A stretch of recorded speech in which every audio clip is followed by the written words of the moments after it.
after it happened, with you being a nurse, did you just was I able to help? If you could help anyone? I did. I knew I couldn't. I didn't know how to get out of the neighborhood except on foot, and I wasn't sure even what roads I would be able to walk on. I could have gone to Matthew 25 and wished that I could have, but at that time, each day, I didn't know. And so I had some supplies. I had some wound care, and I had some powerful pain medicine, and a lot of it. And so I stayed in the neighborhood, and we went around. I took my backpack with what I had and went from house to house until my supplies were gone. And there was a pregnant woman with a broken arm and leg, and I had strong pain pills for her because everybody was in such pain. And a lot of wound care, massive head injuries, and I was able to dress some of the wounds, and I had very limited supplies. And I did have antibiotics with me, so I was able to dispense. I dispensed all the pain meds and all the antibiotics. And then the greatest need is, it's for wound care and it's for orthopedics, because the crushed bodies. And a little girl died in my arms, right? A little neighborhood girl. And the parents, or the father was carrying her and carried her up to me. And I said, lay her on the ground, and I got down, and I could feel her heart. It was, I couldn't have counted. It was so rapid. And she breathed her last. She just gasped. And I didn't see any external injury, so I'm assuming it was all internal, or probably her chest was crushed. And she, I would guess, was 10 years old. And the worst were the terrible head wounds. And one young man that slept in our little camp half of his face was gone. And I did have some ointment to help prevent infection, and that was what I knew that was so important, to prevent infection and to help keep the wounds clean. But I didn't have much to work with because my supplies were behind me. And that's the terrible, helpless feeling, knowing you know how to do something and you can't do it. Last night I watched 60 Minutes, and they did a special on, they were down there, and they were talking to this doctor, and he said, we're using a hacksaw, and we're using tools that are rusty, and we're using just basically anything that we could find. So it was interesting to hear, yeah, and I didn't have my scissors with me, and I had nothing to cut, and I didn't want to use too much of my big pressure roll dressing. So I said to Martin when we were dressing a head wound, I said, I don't want to use all this on one person, and I have no scissors, so what can we do? Can you find scissors? And of course, nobody knew where anything was. And we found a Gillette razor blade on the ground, and I thought, this is wonderful, a Gillette razor blade, and we just sawed away till we got this gauze cut. And it was amazing how, I can't recall all the things, but so many things like that you make do. You just do what you have to, and you do what you can. And my biggest regret is that I can do more, and I couldn't because I had no supplies. And before the earthquake, when you went down there, you were on one flight. Mm-hmm. The other two. Right. I went a day ahead. Yeah, right.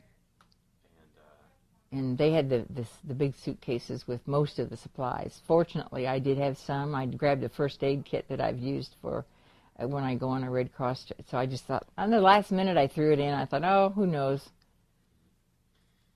Some of the people that we talked to said that, your first instinct was to help people. It wasn't to call back here and say, hey, I'm okay after the earthquake. Right. When was it when you made first contact with the other two that were in Miami, and then when you... I decided after all my supplies were gone that what I was doing was, I didn't eat much, which is fine, but I was eating what they could have, and I was drinking their water, and I thought, this is not good. I might as well go home and either resupply, restock, and make other plans to help later. But so that's, finally, Martin was rather in shock, and I finally got through to him that I needed to go home where I could be more help. So we went to the airport, which was closed, and I found some people from Texas, and that was the first contact. I think that was Friday morning, and it was my first contact, and I gave them a few numbers that I could remember and just a couple that I had written down. I have a little Haitian telephone book, but that was of no use. So they said they'd be glad, and so they called. They were the first people to make contact back here. I don't even know who they called for sure. And then we found no help at the airport. So we went to the U.S. Embassy, and I stood for about 6 hours before we passed from one group, just moved from A to B to C, and finally got inside the building about noon, because I went there. Well, that was about 7 o'clock in the morning, and I went to the embassy and they were just overworked, and I can't say overwhelmed. I think they were really in control of themselves, and they were really doing the best that they could. I was very proud of the way they conducted themselves and how they treated everyone, because they were dealing with a frantic group of people, and they were wonderful. Mr. Paul, I think his name is Paul Cantrell. He was just so good to answer questions, and I saw Father Tom Strait, who was at Notre Dame. He was there, and so we had somebody to share some time with. But the embassy then, and they said, "Do you want to get out of here today?" And I didn't really want to, but I thought I should say yes, and then I could work it out later. And so they said, "Okay, you will be out of here by midnight." And they told us that we would be put on a plane, not knowing, we had no idea where the plane was going, whichever plane came first. That's the one we would be on. And fortunately, I got on a C-130 cargo ship, an Army evacuation plane, and when I got on, I asked the captain he was of course, young person. I said, "Can you tell me where we're going?" He said, "You're going to Miami." And I breathed a sigh of relief. It was wonderful to know that I could get home.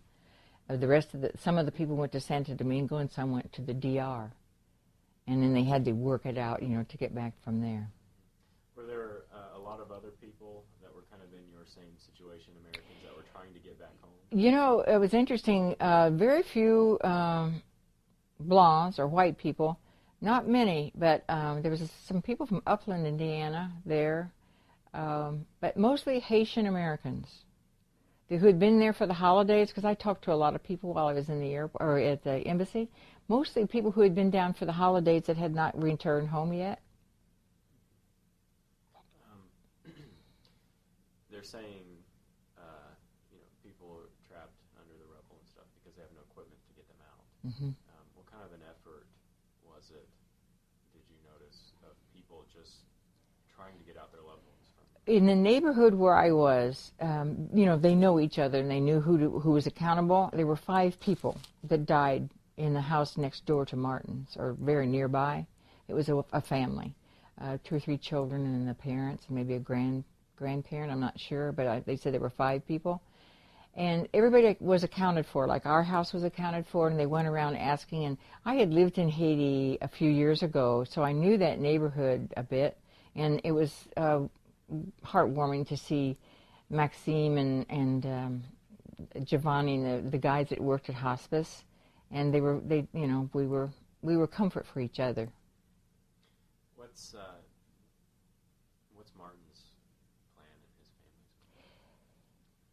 family's plan? They have nothing, and they have no work, they have no money.